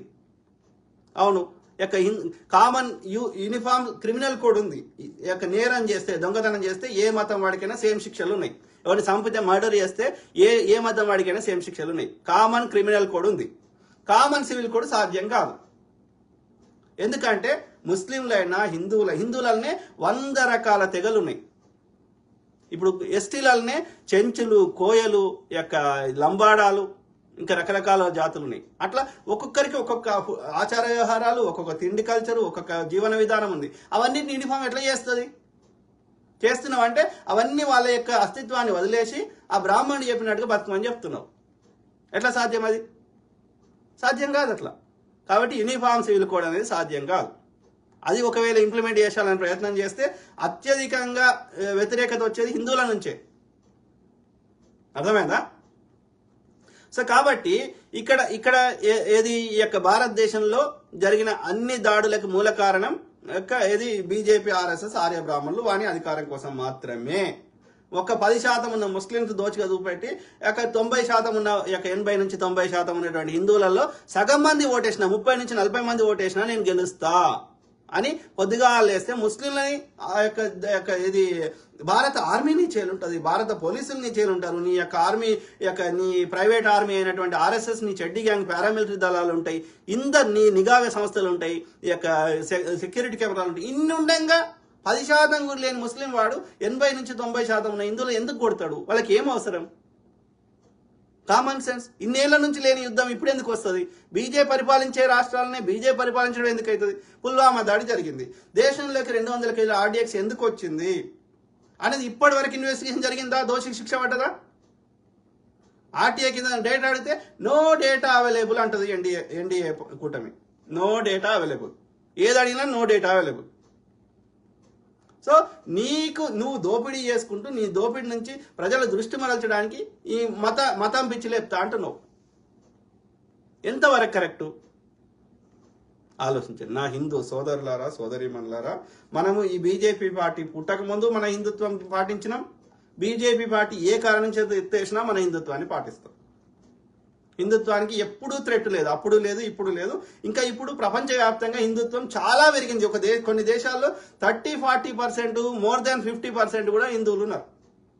మీరు ఫిజీ దేశం పోండి, మారిషస్ దేశం పోండి, మోర్ దాన్ 50-60% హిందువులే ఉన్నారు అక్కడ. శ్రీలంకలో జాఫ్నాకు పోండి, మలేషియాకు పోండి, పెద్ద పెద్ద గుళ్ళు మన దేశాల కంటే అంతకంటే పెద్ద గుళ్ళు ఉన్నాయి. ఇక అమెరికా అయితే నేను చాలాసార్లు చెప్పిన, యూకే, ఇట్లా ప్రపంచంలో ఎక్కడ పోయినా హిందుత్వం పెరిగింది కానీ తగ్గలే. భారతదేశంలో ఇప్పటికీ 84% మంది ఉన్నారు హిందువులు. ఎవడు కన్వర్ట్ అవుతాడు? నిజంగా ఒక సిద్ధాంతాన్ని నిజమైన ముస్లిం కన్వర్ట్ కాడు, నిజమైన క్రిస్టియన్ కన్వర్ట్ కాడు, నిజమైన హిందూ కన్వర్ట్ కాడు. ఎవరైతారు? పాపం ఎవరో దళితులు నువ్వు గుళ్ళకు అంటరానిగా చూపెట్టి వాళ్ళని ఊరికి దూరంగా పెడితే వాళ్ళు నీ యొక్క ఈ వివక్షను తట్టుకోలేక నువ్వేమో ఇట్లా వివక్ష చేయబడితే హిందూయిజంలో వాడేమో యొక్క చర్చలకు రాణిస్తున్నాడు, వాడు అందరినీ సమానంగా చూస్తున్నాడు, చదువుకొనిస్తున్నాడు, వాళ్ళకి ఫండ్స్ ఇస్తున్నాడు. కాబట్టి కొద్దిమంది దళితులు ఈ బ్రాహ్మణోడు చేసే వివక్షను తట్టుకోలేక కొద్దిమంది మారిండ్రు. దళితులు తప్ప ఎవరు మారిండ్రు? మళ్ళీ మారితే వాడు మారిండు, అగ్రకులం వాడే మారిండు, బీసీలో కూడా మారలే. మీరు చూడండి, మన కన్వర్టెడ్ అంటారు కదా, మన దేశంలో దళితులు మారిర్రు. ఎందుకు కారణం? వివక్ష, బాపనోడు పెట్టిన వివక్ష. అది కాకుండా ఎవరు మారిర్రు? అగ్రకులం. మనం ఫస్ట్ క్రిస్టియన్లు కన్వర్ట్ అయిందే బాపనోడు. ఇప్పుడు మీరు తమిళనాడు పోండి, కన్వర్టెడ్ క్రిస్టియన్ బ్రాహ్మణులు ఎక్కువ మంది ఉన్నారు, కన్వర్టెడ్ క్రిస్టియన్ రెడ్డిలు ఎక్కువ ఉన్నారు అగ్రకులాలు. లేదు అంటే దళితులు ఉన్నారు, దళితులను ఉన్నారు, బ్రాహ్మణులను ఉన్నారు, రెడ్డిలను ఉన్నారు. మీరు ఆంధ్రప్రదేశ్ ఇవ్వండి, రెడ్డిలను ఉన్నారు, బ్రాహ్మణులను ఉన్నారు, లేకపోతే ఈ యొక్క దళితులు ఉన్నారు, ఎస్సీలు. ఇంకోటి కన్వర్ట్ అయ్యింది భారతదేశంలో, ఒక్క బీసీ కన్వర్ట్ కాలేదు. అర్థమైందా? మిగతా కులాలు కూడా మెజారిటీ కన్వర్ట్ కాలేదు. దళితులలో కూడా అందరేం కన్వర్ట్ కాలేదు. దళితులలో కూడా ఒక 50% కన్వర్ట్ అయితే ఎక్కువ, 50% కాలే. మాదిగలు ఎక్కువ మంది కాలేదు. ఆంధ్రప్రదేశ్లో జర ఎక్కువ అయింది, ఎందుకంటే బ్రిటిష్ వాడు చాలా ఏళ్ళు పరిపాలించిండు. ఈవెన్ ఫ్రెంచ్ వాడు, డచ్ వాడు అందరూ ఈ కోస్టల్ తీర ప్రాంతం ఉంది కాబట్టి ఆంధ్రప్రదేశ్, అక్కడ మచిలీపట్నం, ముసాలిపట్నం లేదంటే ఇప్పుడు మచిలీపట్నం అంటారు, లేదంటే అప్పుడు పోర్ట్, యాక్చువల్లీ పోర్బందర్ కాదు, పోర్ట్ అదే సీ పోర్ట్. సో ఆ విధంగా ఆంధ్రప్రదేశ్ని ఎక్కువ కాలం యూరోపియన్లు పరిపాలించారు కాబట్టి వాళ్ళ ప్రభావం వల్ల అప్పుడు క్రిస్టియన్ మిషనరీస్ రావడం వల్ల కొంత గోవా, కొంత ఈ కేరళ అట్లనే తీర ప్రాంతాలు, ఓకే. సో కేరళ, ఇక్కడ ఇది ఆంధ్రప్రదేశ్, ఇక్కడ కొన్ని ప్రాంతాల్లో వాళ్ళు కన్వర్ట్ చేసిపోయారు అప్పుడు. ఎందుకంటే అప్పుడు కూడా కారణం ఏంది? ఆ కొద్ది మంది కూడా ఎందుకు కన్వర్ట్ అయ్యారు? వాళ్ళు కూడా దళితులే. ఈ బాపనోడు పెట్టిన అంటరానితనం వివక్ష. వీడు అందరిని సమానంగా చూసింటే వాళ్ళు కన్వర్ట్ కాకపోదు. మరి నువ్వే వాళ్ళని ఇబ్బంది పెడతావు, పెట్టి మళ్ళీ వాళ్ళు కన్వర్ట్ అని వాళ్ళు తిడతావు. అంటే నువ్వు పెట్టిన వివక్షణ తీసుకోవాలన్నా? ఎందుకు తీసుకుంటారు? ఎన్నేళ్ళు తీసుకుంటారు? అర్థమైందా? అయినా ఎవరికి నచ్చిన దేవుని వాళ్ళు మొక్కుకుంటే మనకేం నొప్పి అవుతుంది. అయినప్పటికీ ఇప్పటికి జనాభా లెక్కలు తీయండి, కులగణన చేయండి, మతగణన చేయండి, 84% మంది ఇప్పటికీ భారతదేశంలో హిందువులే ఉన్నారు. అర్థమైందా? వాళ్ళకి ఇష్టంతో కన్వర్ట్ అయితే నొప్పి అవుతలేదు. బలవంతంగా కన్వర్ట్ చేస్తే ఎవడైనా తప్పు అంటున్నాం. వాళ్ళని ప్రలోభాలకు గురి చేసో బలవంతంగా భయపెట్టో కన్వర్ట్ చేస్తా అంటే ఫోర్సిబుల్ కన్వర్షన్ తప్పు అంటున్నాం. వాళ్ళకి నచ్చిన దేవుని వాళ్ళు మొక్కుంటా అంటే నాకు వచ్చే నష్టం లేదు. నువ్వు ఏ దేవుని నాకు మొక్కకపోయినా నాస్తికుడు ఉన్నా నాకు వచ్చే నష్టం లేదు. అర్థమైందా? సింపుల్. సో అది మిత్రులారా. సో కాబట్టి కాంగ్రెస్ పార్టీకి మన తెలుగు రాష్ట్రాల్లో ఎన్ని సీట్లు అయితే అన్ని మనం ఇద్దాం. కేంద్రంలో కాంగ్రెస్ వచ్చేటట్టు చేసుకుందాం. వచ్చినాక మనం ఇంకా ఏమేమి ఉన్నాయో డే టు డే సమస్యల మీద కొట్లాడి చేయించుకుందాం. అయినా మనకి 5 ఏళ్లలో కూడా ఎలాంటి చేస్తలేరు అనిపిస్తే నిజంగా ప్రజల మీద ప్రేమ ఉన్న వాళ్ళందరం కలిసి కొత్త పార్టీ పెట్టుకుందాం. ఆ సిచ్యువేషన్ దాకా రాదు అనేది నా కాంగ్రెస్ చరిత్ర ఇన్నేళ్ళు పరిశీలించిన తర్వాత ఆ సిచ్యువేషన్ దాకా రాదు అనేది నాకు ఉన్న గట్టి నమ్మకం. లేదు అట్లా అయితే లేదు అన్నప్పుడు ఆమ్ ఆద్మీ పార్టీ ఎట్లయితే వచ్చినాయో అక్కడ లోకల్ పార్టీలు ఎట్లయితే వైఎస్ఆర్సీపీ వచ్చిందో అట్లానే మనం కూడా కొత్త పార్టీ పెట్టుకుందాం. ఏమంటున్నాడు కలీం రజాకి? ఇప్పుడు ఏఐసిసి అండ్ రేవంత్ రెడ్డి పెట్టిన ఎంపీ క్యాండిడేట్స్ అందరూ ఓడిపోయే వాళ్ళన్నా వాళ్ళ పైన మీ అభిప్రాయం చెప్పండి. గతంలో చెప్పిన బ్రదర్. సో ఒక 50% వరకు కొంతవరకు ఓకే అనుకుంటున్నాను నేను. మల్లు రవి, నాగర్ కర్నూలు, తర్వాత ఇది మన యొక్క వంశీ చంద్రెడ్డి, మహబూబ్ నగర్, తర్వాత పెద్దపల్లి, గడ్డం వంశీ, ఇట్లా కొంతమంది ఉన్నారు. సో వాళ్ళు ఓకే అనుకుంటున్నా. ఎక్సలెంట్ లేదో నాకు తెలియదు కానీ సో మిగిలిన ఇప్పుడు ఆదిలాబాద్లో ఆమె పేరు సుగుణ కుమారి, తర్వాత కొంతమంది అంత స్ట్రాంగ్ కాదేమో అనేది నా అభిప్రాయం. కోమటిరెడ్డి బ్రదర్స్ ఇప్పుడు అది జానారెడ్డి కొడుకు కుందూరు, ఆయన పేరు అదే రఘువీర్ రెడ్డి, అది నల్గొండ ఓకే అనుకుంటున్నా. సో అక్కడ కోమటిరెడ్డి బ్రదర్స్ సహకరిస్తే భువనగిరిలో ఇతను గెలుస్తాడు.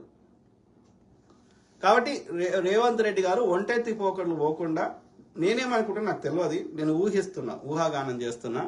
ఆ క్యాండిడేట్లను చూస్తే కొంత బీజేపీ వాడు నేను లోపలేస్తా అని బెదిరిస్తే కొంచెం భయపడ్డాడేమో రేవంత్ రెడ్డి అనేది నాకు కొంచెం అనిపిస్తుంది ఎక్కడో. కానీ నేనేమంటున్నా, ఇప్పుడు అయిపోయింది. ఇప్పుడు నీలం ముదిరాజు బదులు వేరే వాళ్ళకి ఇచ్చింటే మెదక్లో బాగుండేదని నా అభిప్రాయం. సో కారణం ఏదైనా సరే ఇప్పుడు అయిపోయింది. ఇప్పుడు చెప్పే కాడికి చెప్పినాం చాలాసార్లు. ఇప్పుడు మనకు గోల్ ఏంది? కేంద్రంలో అధికారం రావాలి. రాష్ట్రం గురించి కాదు మన కొట్లాట. సో కాబట్టి కాంగ్రెస్ బొమ్మ మీద ఎవరు నిలబెట్టినా గెలిపిద్దాం. గెలిచినాక ఈ వచ్చే 5 ఏళ్లలో కేంద్ర ప్రభుత్వం కేంద్రంలో వచ్చి ఇక్కడ రాష్ట్రంలో కాంగ్రెస్ ఉన్నదనుకో, 2 ఏళ్ళు ఆగుదాం. 2 ఏళ్లలో మనకి రాష్ట్రానికి ఇప్పుడు రాష్ట్ర ప్రభుత్వం ఇచ్చిన హామీలు, కేంద్రం నుంచి వచ్చేటి ఐటీఆర్ ప్రాజెక్టులు, ఇంకేమేమి ఉన్నాయో అవన్నీ అయితే మన రాష్ట్రాన్ని అభివృద్ధి చేసుకునే ప్రయత్నం చేద్దాం. ఆ క్రమంలో నిజంగా కాంగ్రెస్ పార్టీ కూడా బీజేపీ బీఆర్ఎస్ లెక్కనే ప్రవర్తిస్తే, ఇచ్చిన ఆ ఒక హామీలలో మోర్ దాన్ 50 or 60% నెరవేర్చకపోతే మనమే కొత్త పార్టీ పెట్టుకుందాం. వాళ్ళకు టైం అయితే ఇవ్వాలి కదా, 1 to 2 years. నేనైతే ఇదైతే ఏమంటారు బల్లగుద్ది చెప్తున్నా. బీజేపీ బీఆర్ఎస్ కంటే కాంగ్రెస్ 100 రెట్లు కేంద్రమైనా రాష్ట్రమైనా. కాబట్టి ఫస్ట్ ఆ నష్ట నివారణ చేయాలి కదా. చెట్టు ఫస్ట్ పెరగాలంటే పురుగులు అనేది చంపాలి కదా. పురుగును చంపినాక అది బాగా పెరగాలంటే మళ్ళీ ఎరువు వేయాలి కదా. ఫస్ట్ అయితే నష్ట నివారణ చీడ పురుగు అయితే తీసేయాలి కదా. సో కాబట్టి బీఆర్ఎస్ అనే చీడ పురుగు పోయింది. ఇప్పుడు బీజేపీ అనే చీడ పురుగును తీసేయాలి. ఆ చీడ పోయినాక అప్పుడు ఏమవుతుందో అది బతుకుతుంది. చెట్టు బతికినాక ఇంకా బాగా మంచిగా పెరగాలంటే నీళ్లు, ఎరువులు అవన్నీ వేయాలి. కాబట్టి ఫస్ట్ చీడ పురుగుని తీసేద్దాం. బీజేపీ బీఆర్ఎస్ అనే చీడ పురుగులని తొలగిద్దాం.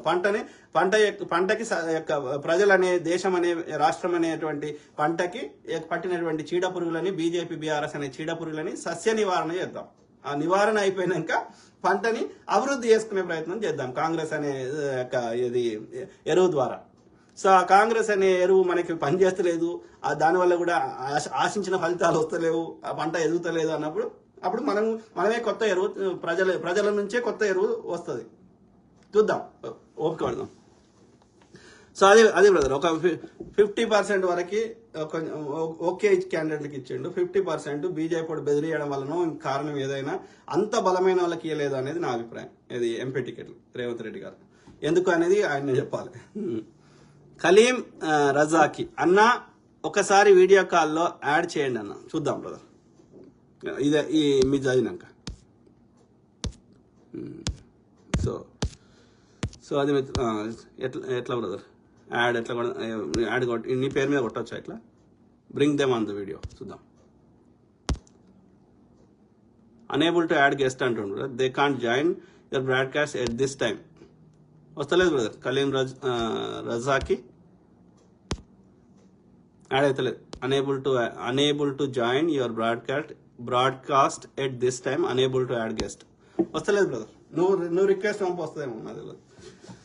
సో అది మిత్రులారా, మాట్లాడుతూనే ఉంటా, ప్రతి అంశం మీద అవగాహన చేద్దాం, మెరుగైన సమాజాన్ని నిర్మించుకుందాం. ఓకే, ఇప్పుడు కేసీఆర్ పోయినాక నిజంగా చెప్పండి, అది ఒక ఏమంటారు రాత్రిపూట జరిగే ఇల్లీగల్ యాక్టివిటీస్ చాలా తగ్గినాయి. కేటీఆర్ కావాలని ఈ యొక్క డ్రగ్స్ను పెంచి పోషించాడు, ఆ దరిద్రం పోయింది. వైట్ ఛాలెంజ్ రారా అంటే రాలేదు. ఇలా భూ కబ్జాలు తగ్గుముఖం పెట్టినాయి. సో మనకి ధర్నాలు చేసుకొని ఇస్తున్నారు. ధర్నా చౌక్ పునరుద్ధరించబడ్డది. సో ఓవరాల్ కొంచెం ప్రజలకు ఉన్న అట్లీస్ట్ బీఆర్ఎస్తో పోలిస్తే ప్రజలు వాయిస్ అన్న రేజ్ చేయగలుగుతున్నారు. కొన్ని ఇచ్చిన హామీలలో కొన్ని నెరవేరుతున్నాయి, కొంతమందికన్నా లబ్ధి చేకూరుతుంది. ఇంకా అందరూ చేకూరాలంటే వానికి టైం ఇవ్వాలి కదా. ఇంకా కొంతమంది అప్లై చేసుకున్నారు, కొంతమంది అప్లికేషన్ పరిశీలనలు ఉన్నాయి, కొంతమంది మళ్ళీ వాళ్ళని రిజెక్ట్ చేస్తే మళ్ళీ అప్లికేషన్ చేసుకున్నాడో ఏదో దాంట్లో ఏమేమి కండిషన్స్ ఉన్నాయో తెలియదు కదా. అందుకే 1 to 2 years టైం ఇస్తే ఆ తర్వాత కూడా ఎంతమంది నిజంగా రాకపోతే ప్రశ్నిద్దాం, కొట్లాడదాం. కానీ 1 to 2 years టైం ఇవ్వాలి, ఎవరేం చేయలేదు దానికి. మనం 1 to 2 months ప్రభుత్వాన్ని ఏర్పాటు చేసుకోవడానికి టైం పట్టింది, ఆ లోపలనే మళ్ళీ ఎన్నికలు వచ్చినాయి. ఇప్పుడు ప్రభుత్వం లేనట్టే లెక్క ఈ 2-3 నెలలు. సో కాబట్టి ఓపిక పడదాం. ఓకే, సో బీజేపీ బీఆర్ఎస్ కంటే మనం ఇక్కడ చూడాల్సింది ఐడియల్ కండిషన్. ఎవ్వరు ఉండరు, ఐడియల్గా ఏది ఉండదు. దేవుడు ఉండడు, ప్రకృతి ఉండదు, ఏముండదు. అప్పుడప్పుడు భూకంపాలు వస్తాయి, అప్పుడప్పుడు తుఫాన్లు వస్తాయి. కాబట్టి ఐడియల్ ఎక్స్పెక్ట్ చేయద్దు. చిన్న దొంగన, పెద్ద దొంగన, గజ దొంగన, చిల్లర దొంగన అనేది అబ్జర్వ్ చేయాలి. నేను అబ్జర్వ్ చేసిన కాడికి బీజేపీ వాడు చిల్లర కూడా ఇయ్యాడు, అర్థమైందా? అన్ని జుమ్లాలే. వాడు చెప్పే మాటకి చేతకి పొంతన ఉండదు. అంటే తరతరాల సంపద దోసుకుంటుండు బీజేపీ వాడి దోస్తులు. బ్రాహ్మణులు దోసుకుంటారు బీజేపీ పార్టీలో ఉన్న వాళ్ళు, లేదు అంటే ఆ గుజరాతీ దోస్తులు దోసుకుంటారు దేశ సంపద. 10 నుంచి 10 దేశంలో ఉన్న 100 మంది లోపల 10-15 మందే బాగుపడతారు బీజేపీ పాలనలో. మొత్తం దేశ సంపద ఆ 10-15 మంది దగ్గరనే ఉంటుంది. మిగిలిన 85% మంది పేదలుగా బతుకుతున్నారు. బీఆర్ఎస్ వల్ల వీడు కూడా సేమ్, కానీ మొత్తం ఆ 10-15 మంది దోసుకుంటారు. కానీ వీనికి తేడా అయింది బీజేపీకి బీఆర్ఎస్ కంటే. వీడికి కొన్ని చిల్లర అన్ని ఇస్తాడు పేదోనికి, వాడు అది కూడా ఇయ్యాడు బీజేపీ వాడు. గంతే తప్ప వీడు కూడా తరతరాల సంపద దోసుకున్నాడు. కాంగ్రెస్ వాడు ఆ చిల్లర తింటాడు కావచ్చు 10,000 రూపాయలు, కానీ 70 నుంచి 80 రూపాయలు ప్రజలకు ఎంత అడ్డు చేస్తాడు. ప్లస్ తరతరాల జాతి సంపద దోసుకోడు, ప్లస్ సమస్యకి శాశ్వత పరిష్కారం చూపెడతాడు. అంటే మనమే పంట పండించుకునే స్థాయికి తెస్తాడు, కానీ మనకు దొడ్డు రేషన్ బియ్యం తినే స్థాయికి తీసుకురాడు. మనకే భూమి పంచిస్తాడు, అర్థమైందా? అది ఉండాలి, మనకి దారి చూపెట్టేటోడు ఉండాలి. కానీ మనని అడకనేటట్టు చేసేటోడు వద్దు. మనకి మన కాళ్ళ మీద మనం నిలబెట్టేటట్టు చేసేటోడు కావాలి. అట్లా ఒక్క బీజేపీ పాలిత రాష్ట్రాలన్నా ఉన్నదా చెప్పండి? తెలంగాణలో గెలిస్తే బీసీని ముఖ్యమంత్రి చేస్తా అంటాడు, మరి రాజస్థాన్లో గెలిచినావు, అస్సాంలో గెలిచినావు, చేయొచ్చు కదా బీసీని. మళ్ళీ అదే బ్రాహ్మణ్ని చేసాడు బీజేపీ వాడు. అంటే వాడు చెప్పే మాటకి చేతనకి పొంతం లేదు. అది నంబర్ 1 దరిద్ర పార్టీ. సెకండ్ దరిద్ర పార్టీ బీఆర్ఎస్. ఇలా కేటీఆర్ వచ్చి నీతులు చెప్తున్నాడు కదా. బీజేపీ తెచ్చిన ఒక్క జుమ్లా బిల్లుకైనా కేసీఆర్ వ్యతిరేకించిండో నాకు చెప్పుకోండి. రైతుల నల్ల చట్టాలు తెస్తే కేసీఆర్ వ్యతిరేకంగా ఓటేసిండో నాకు చెప్పుకోండి. అట్లా ఏ బిల్ అన్నా తీసుకోండి, మోడీ తెచ్చిన ఏ బిల్ అయినా వ్యతిరేకించిండే కేసీఆర్ గారు. 10 ఏళ్ళు వాని యొక్క సంకనాకి ఇవాళ ఎన్నికల కోసం నాటకాలు ఆడతా. ఇప్పుడు మొన్న అసెంబ్లీ ఎన్నికల ముందు అరెస్ట్ చేయాలి, ఈ పార్లమెంట్ ఎన్నికలప్పుడు ఎందుకు అరెస్ట్ చేసిన కవితను కానీ కేజ్రీవాల్ని? వాళ్ళు తిన్నారు అని ఆరోపిస్తున్నారు, 100 కోట్లు అంటున్నారు. నువ్వు హర్యానాలో లిక్కర్ స్కామ్ లేదా? ఎలక్ట్రల్ బాండ్స్ అది స్కామే కాదంటున్నాడు. స్కామ్ కాకపోతే 2017 వరకు ఏది 100 కోట్లు లాభం వస్తే అందులోకి 7 కోట్లు మాత్రమే దానం ఇచ్చేదాన్ని ఎంతైనా ఇచ్చుకోవచ్చు అని ఒక చట్టం మీద తెచ్చిన ఎలక్టోరల్ బాండ్స్. అది ఎవరు దానం చేస్తున్నారు అనేది ప్రజలకు తెలియకుండా ఎందుకు చేసినావు? ఇవాళ ప్రజలకు తెలిసింది కదా అంటే మంచిది అంటున్నావు. మంచిది అన్నప్పుడు ఎందుకు చట్టం తెచ్చినావు? తెలియకూడదని. నువ్వే కదా తెచ్చినావు 2017లో, నువ్వే కదా ఎలక్టోరల్ బాండ్స్ తెచ్చినావు. కోర్టు అడిగితే కూడా మేము జూన్ దాకా ఇయ్యము, మా దగ్గర డేటా లేదని అబద్ధం చెప్పించినావు. అది ఆ డేటా రాకుండా ఎంత ఇదంతా జాగ్రత్త పడే ప్రయత్నం చేసినావు. ఇవాళ వచ్చేసి ఎలక్టోరల్ బాండ్స్ మంచిదంటే నీకు దానం ఇచ్చిన వాడికి నువ్వు ఎన్ని లక్షల కోట్ల కాంట్రాక్టులు ఇచ్చినావు? వాడు చేసిన అన్యాయాలు, గేమింగ్ కంపెనీ వాడు ఆ యొక్క గేమ్ల ద్వారా ప్రజల దగ్గర ఎంత డబ్బులు లూటీ చేసిండు, అందులోకి వెళ్ళి నీ వాట ఎంత? ఒక్క సిబిఐ ఈడీ అనే దాడులు చేసి ఒక్క కంపెనీ మీద చర్యలు తీసుకున్నావా? వన్ కంపెనీ మూతవేటట్టు చేసినావా? నీ వాటాల కోసం నువ్వు కొట్ల ఐటీ దాడులు అన్నావు కానీ దాని మీద చర్యలు ఉన్నాయా? నువ్వు మనీ లాండరింగ్ చేసినావు. ఇవాళ ఇదే కాలేజ్ ఇవాళ 100 కోట్లకే ఇంత లొల్లి చేస్తున్నావు లిక్కర్ స్కామ్ అని. మరి కాళేశ్వరం మీద 1,00,000 కోట్లు దోసుకున్నారా అంటే ఎందుకు చేస్తలేవు? ఎందుకంటే వాడు మీకు రావాల్సిన చందా ఇచ్చిండు కదా. ఇవాళ ప్రతిపక్షంలో ఉంటే వాడు యొక్క అవినీతి పరుడు అంటున్నావు, బీజేపీలో జాయిన్ అయితే నీతి పరుడు అంటున్నావు. ఒక్కరి మీద ఈ సిబిఐ ఈడీ చర్యలు లేవు. You are abusing your power. మీడియాలో అన్ని అబద్ధాలు వచ్చి చెప్తున్నావు. నిజమైన మీడియా వాళ్ళు చెప్తున్నాయి, వాళ్ళు చెప్పేది నిజం కాదంటున్నావు. ధ్రువరాజ్కి ఏం పని అయ్యా? ఆయన వేరే దేశంలో ఉంటాడు. పొద్దుగాలు వేస్తే అన్ని రీసెర్చ్ చేసి ప్రజలకు ఎందుకు చెప్పాలి? ఎన్ని రోజులు ప్రజల్ని భ్రమలో పెడతావు? ప్రజల బతుకులతో ఆడుకుంటావు. కరెక్ట్ కాదు. ఆలోచించండి మిత్రులారా. సో మాట్లాడుతూనే ఉంటా. సో ఎక్కువ కామెంట్స్ లేవు. సో ఐ కీప్ టాకింగ్, మాట్లాడుతూనే ఉంటా. ప్రతి అంశం మీద అవగాహన చేయడానికి నా వంతు నేను కృషి చేస్తా. సర్వే జన సుఖినో భవంతు. God bless all. Take care. Good night. Bye.